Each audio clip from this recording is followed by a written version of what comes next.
ನಮಸ್ಕಾರ ಎಲ್ಲರಿಗೂ. ಎಲ್ಲರೂ ಹೇಗಿದ್ದೀರಿ? ಚೆನ್ನಾಗಿದ್ದೀರಿ ಅಂದ್ಕೊಳ್ತೀನಿ. ಈ ಮರದ ಹೆಸರನ್ನು ನಾನು ಈ ವಿಡಿಯೋದ ಕೊನೆಯಲ್ಲಿ ಹೇಳ್ತೀನಿ. ಹಾಗಾಗಿ ವಿಡಿಯೋವನ್ನು ಕೊನೆಯವರೆಗೂ ನೋಡಿ. ಏನಪ್ಪ ಇವಳು ಈ ಮರ ತೋರಿಸ್ಬಿಟ್ಟು ವಿಡಿಯೋ ಮಾಡ್ತಾ ಇದ್ದಾಳೆ ಅಂತ ಅಂದ್ಕೋಬೇಡಿ. ಈ ಮರ ನೀವೆಲ್ಲರೂ ಸಹ ನೋಡಿರ್ತೀರ. ಪಾರ್ಕಲ್ಲಿ ವಾಕಿಂಗ್ ಹೋಗುವಾಗ ಅಥವಾ ರಸ್ತೆಯ ಬದಿನಲ್ಲಿ ಸಾಲು ಮರವಾಗಿ ಎಲ್ಲ ಈ ಮರವನ್ನು ನೋಡಿರ್ತೀರ ನೀವು. ಆದರೆ ಕೆಲವ್ರಿಗೆ ಇದ್ರ ಬಗ್ಗೆ ಗೊತ್ತಿರುತ್ತೆ, ಕೆಲವ್ರಿಗೆ ಗೊತ್ತಿರಲ್ಲ. ಆದರೆ ಮಲೆನಾಡಿನ ಕಾಡಲ್ಲಿ ಇದು ತುಂಬ ಕಾಣೋದಕ್ಕೆ ಸಿಗುತ್ತೆ. ನನ್ನ ನೇಟಿವ್ ಶಿವಮೊಗ್ಗ ಆದ್ದರಿಂದ ನನಗೆ ಇದ್ರ ಬಗ್ಗೆ ಗೊತ್ತು. ಯಾವಾಗಲೂ ಹಸಿರಿನಿಂದ ಕೂಡಿರುತ್ತೆ. ಎಲೆ ಸಮೃದ್ಧವಾಗಿ 30ರಿಂದ 40 ಅಡಿ ಎತ್ತರವಾಗಿ ಬೆಳೆಯೋ ಈ ಮರ ತನ್ನ ಬೇರು, ತನ್ನ ಕಾಂಡ ಮತ್ತು ತೊಗಟೆ, ಎಲೆ, ಕಾಯಿ, ಒಣಗಿದ ಕಾಯಿ ಮತ್ತು ಆ ಕಾಯಿಯಲ್ಲಿರುವ ಬೀಜ ಪ್ರತಿಯೊಂದೂ ಕೂಡ ಔಷಧಿಯ ಗುಣಗಳನ್ನು ಹೊಂದಿದೆ. ಇದು ಈ ಮರದ ಎಲೆಯನ್ನು ನಾವು 1 ಅಥವಾ 2 ಎಲೆಗಳನ್ನು ತಗೊಂಡು ಜಗಿದು ತಿನ್ನೋದ್ರಿಂದ ಹಲ್ಲಿನ ಸಮಸ್ಯೆ ನಿವಾರಣೆ ಆಗುತ್ತೆ. ಹಾಗೆ ಇದರದ್ದು ಕಷಾಯ ಕೂಡ ಮಾಡ್ಕೊಂಡು ಕುಡಿಬಹುದು. ಎಲೆಗಳನ್ನು 1-2 ಎಲೆಗಳನ್ನು ತಗೊಂಡು ಕುದಿಸಿ ಆರಿಸಿ ಅಥವಾ ಸ್ವಲ್ಪ ಬೆಚ್ಚಗಿರುವಾಗ ಕೂಡ ನಾವು ಅದನ್ನು ಕುಡಿಯೋದ್ರಿಂದ ಅಥವಾ ಎಲೆಯನ್ನು ಜಗಿದು ತಿನ್ನೋದ್ರಿಂದ ವಾತ, ಪಿತ್ತ, ಕಫ ಬ್ಯಾಲೆನ್ಸ್ ಆಗುತ್ತೆ. ಈ 3 ನಮ್ಮ ದೇಹದಲ್ಲಿ ಸರಿಯಾಗಿ ಬ್ಯಾಲೆನ್ಸ್ ಆಗಿ ಇದ್ಬಿಟ್ರೆ ಯಾವುದೇ ರೋಗ ನಮ್ಮನ್ನು ಬಾಧಿಸೋದಿಲ್ಲ. ಈ ಎಲೆಯನ್ನು ಜಗಿದು ತಿನ್ನೋದ್ರಿಂದ ಬಾಯಿಯಲ್ಲಿ ಹುಣ್ಣಾಗುತ್ತಲ್ಲ, ಅದು ಕೂಡ 1 ಅಥವಾ 2 ದಿನದಲ್ಲಿ ಗುಣ ಆಗತ್ತೆ. ಇದರ ಬೀಜದಿಂದ ಎಣ್ಣೆಯನ್ನು ತೆಗಿತಾರೆ. ಆ ಎಣ್ಣೆ ಚರ್ಮದ ಕಾಯಿಲೆಗಳಾದಂತಹ ಹುಳುಕಡ್ಡಿ, ಕಜ್ಜಿ ಮತ್ತು ಕುಷ್ಠರೋಗ ಕೂಡ ಗುಣ ಆಗುತ್ತೆ.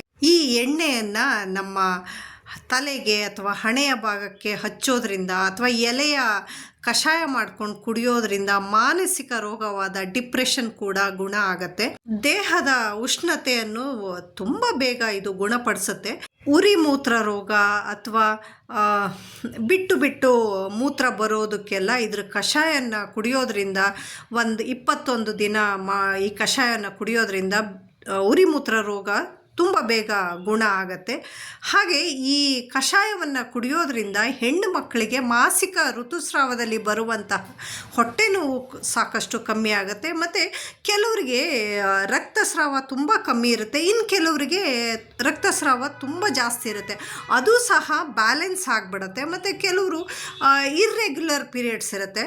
ಇದರ ಕಷಾಯವನ್ನು ಕುಡಿಯೋದ್ರಿಂದ ಅದು ಸಹ ಸರಿ ಹೋಗುತ್ತೆ. ಈ ಎಲೆಗಳನ್ನು ನುಣ್ಣಗೆ ರುಬ್ಬಿ ಪೇಸ್ಟ್ ಮಾಡಿಬಿಟ್ಟು ಕೂದಲಿಗೆ ಹಚ್ಕೊಂಡು ತೊಳೆಯೋದ್ರಿಂದ ಕೂದಲು ದಟ್ಟವಾಗಿ ಬೆಳೆಯೋದ್ರ ಜೊತೆಗೆ ಹೊಟ್ಟು ನಿವಾರಣೆ ಆಗುತ್ತೆ. ಬಾಲ ನೆರೆ ಕೂಡ ಇದರಿಂದ ಸರಿ ಹೋಗುತ್ತೆ.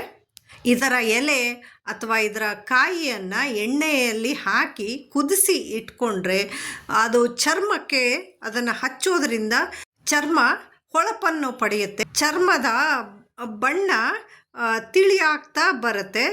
ಇದರ ಎಲೆಯ ಕಷಾಯವನ್ನು ಮಾಡ್ಕೊಂಡು ಕುಡಿಯೋದ್ರಿಂದ ಆಸಿಡಿಟಿ, ಗ್ಯಾಸ್ ಮತ್ತು ಕಾನ್ಸ್ಟಿಪೇಷನ್ ಎಲ್ಲ ಸರಿ ಹೋದರೆ ಇದರ ಉಪಯೋಗವನ್ನು ಬಾಣಂತಿಯರು, ಗರ್ಭಿಣಿಯರು, ಋತುಸ್ರಾವ ಆಗ್ತಾ ಇರುವಂತಹ ಸಂದರ್ಭದಲ್ಲಿ ಉಪಯೋಗಿಸೋದು ಬೇಡ. ಯಾವುದೇ ಗಿಡಮೂಲಿಕೆ ಅಥವಾ ಔಷಧಿಯನ್ನು ಆಗಲಿ ಋತುಸ್ರಾವ ಆಗೋ ಸಮಯದಲ್ಲಿ ತಗೊಳ್ಳೋದು ಒಳ್ಳೆಯದಲ್ಲ. ಈ ಮರದ ಔಷಧಿಯ ಗುಣ ಇನ್ನೂ ಸಾಕಷ್ಟು ಇದೆ. ಇಲ್ಲಿ ಕೆಲವನ್ನು ಮಾತ್ರ ನಾನು ಹೇಳಿದ್ದೀನಿ. ಹಾಗೆ ಹಸುಗಳಿಗೆ ಕೆಚ್ಚಲು ಬಾವು ರೋಗ ಬರುತ್ತಲ್ಲ, ಆಗ ಈ ಎಲೆಯನ್ನು ಚೆನ್ನಾಗಿ ಕುಟ್ಟಿ ಅದರ ಪೇಸ್ಟನ್ನು ಕೆಚ್ಚಲಿಗೆ ದಿನಕ್ಕೆ 2 ಅಥವಾ 3 ಬಾರಿ ಹಚ್ಚೋದ್ರಿಂದ ಕೆಚ್ಚಲು ಬಾವು ತುಂಬ ಚೆನ್ನಾಗಿ ಗುಣ ಆಗುತ್ತೆ. ಈ ಎಲೆಯನ್ನು ಕ್ಲೀನ್ ಮಾಡಿಕೊಂಡು ಈ ಕುಟ್ಟಾಣಿಲಿ ಹಾಕಿ ಕುಟ್ತಾ ಇದ್ದೀನಿ.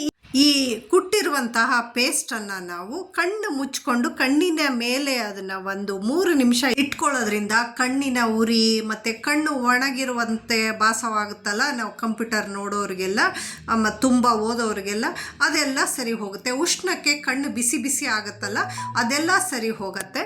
ಮತ್ತು ದಿನ 1 ಅಥವಾ 2 ಎಳೆ ಎಲೆಯನ್ನು ಜಗಿದು ತಿನ್ನೋದ್ರಿಂದ ಮಹಿಳೆಯರ ಸ್ತನ ಕ್ಯಾನ್ಸರ್ ಕೂಡ ಗುಣ ಆಗುತ್ತೆ. ಅವರು ತಗೊಳ್ತಾ ಇರೋ ಟ್ರೀಟ್ಮೆಂಟ್ ಜೊತೆಗೆ ಈ ಎಲೆಯನ್ನು ತಿನ್ನೋದ್ರಿಂದ ಕೂಡ ಸಾಕಷ್ಟು ಉಪಯೋಗ ಆಗುತ್ತೆ. ಮಕ್ಕಳಿಗೆ ಹಾಲು ಉಣಿಸುವ ತಾಯಂದಿರಿಗೆ ಹಾಲು ಏನಾದರೂ ಸರಿಯಾಗಿ ಬರದೇನೆ, ಮಕ್ಕಳಿಗೆ ಹಾಲು ಸಾಕಾಗದೇನೆ ಇದ್ದಾಗ ಈ ಎಲೆಗಳಿಗೆ ಎಳ್ಳು ಎಣ್ಣೆಯನ್ನು ಸವರಿ ಅದನ್ನು ದೀಪದ ಜ್ವಾಲೆಯಲ್ಲಿ ಸ್ವಲ್ಪ ಬೆಚ್ಚಗೆ ಮಾಡಿ ಸ್ತನಗಳ ಮೇಲೆ ಇಡೋದ್ರಿಂದ ಕೂಡ ಹಾಲು ಉತ್ಪಾದನೆ ಜಾಸ್ತಿ ಆಗುತ್ತೆ.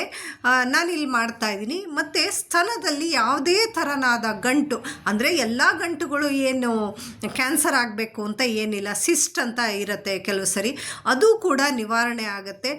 ಏನು ಇಲ್ಲದೆ ಹೋದರೂ ಕೂಡ ಮಹಿಳೆಯರು ಈ ಎಲೆಗೆ ಎಳ್ಳೆಣ್ಣೆಯನ್ನು ಸವರಿ ದೀಪದ ಬೆಳಕಿನಲ್ಲಿ ಬೆಚ್ಚಗೆ ಮಾಡಿ ತಮ್ಮ ಸ್ತನಗಳ ಮೇಲೆ ಇಡೋದ್ರಿಂದ ಸ್ತನಗಳಲ್ಲಿ ಮುಂದೆ ಆಗುವಂತಹ ಅಪಾಯಕಾರಿ ಗೆಡ್ಡೆಗಳಾಗಲಿ ಅಥವಾ ಸಿಸ್ಟ್ಗಳಾಗಲಿ ಅಥವಾ ಕೆಲವು ಟೀನೇಜ್ ಹೆಣ್ಮಕ್ಕಳಲ್ಲಿ ಸ್ತನ ಒಂದು ಸ್ವಲ್ಪ ಗಟ್ಟಿ ಗಟ್ಟಿ ಅನ್ನಿಸ್ತಾ ಇರುತ್ತಲ್ಲ, ಅದೆಲ್ಲ ಹೀಗೆ ಮಾಡೋದ್ರಿಂದ ಸರಿ ಆಗತ್ತೆ. ಹೆಣ್ಣು ಮಕ್ಕಳಿಗಂತೂ ತುಂಬ ಹೇಳಿ ಮಾಡಿಸಿದಂತಹ ಒಂದು ವರದಾನ ಅಂತ ಹೇಳ್ಬೋದು ಈ ಮರ ಅಥವಾ ಕಾಯಿ ಎಲೆ ಎಲ್ಲ. ದೇಹದ ಯಾವುದೇ ಭಾಗದಲ್ಲಿ ಏನಾದರೂ ಒಂಥರ ಗಂಟು ಗೆಡ್ಡೆ ಥರ ಇದ್ದರೆ ಈ ಥರ ಮಾಡಿ ಇಡೋದ್ರಿಂದ ಆ ಗೆಡ್ಡೆ ಕರ್ಗ್ ಹೋಗುತ್ತೆ. ನಾನು ಇದುವರೆಗೂ ಹೇಳ್ತಾ ಇರುವ ಈ ಮರದ ಹೆಸರು ಏನಾದರೂ ನಿಮಗೆ ಗೊತ್ತಾಯ್ತಾ? ಇಂಗ್ಲೀಷಿನಲ್ಲಿ ಇದನ್ನು ರೋಸ್ವುಡ್ ಅಂತ ಹೇಳ್ತೇವೆ, ಕನ್ನಡದಲ್ಲಿ ಇದನ್ನು ಬೀಟೆ ಮರ ಅಂತ ಹೇಳ್ತೇವೆ, ಹಿಂದಿನಲ್ಲಿ ಇದನ್ನು ಶೀಶಮ್ ಕಾ ಪೇಡ್ ಅಂತ ಹೇಳ್ತಾರೆ. Thank you for watching. ಮತ್ತೊಂದು ವಿಡಿಯೋ ಜೊತೆ ಮತ್ತೆ ಸಿಗ್ತೀನಿ. ಬಾಯ್.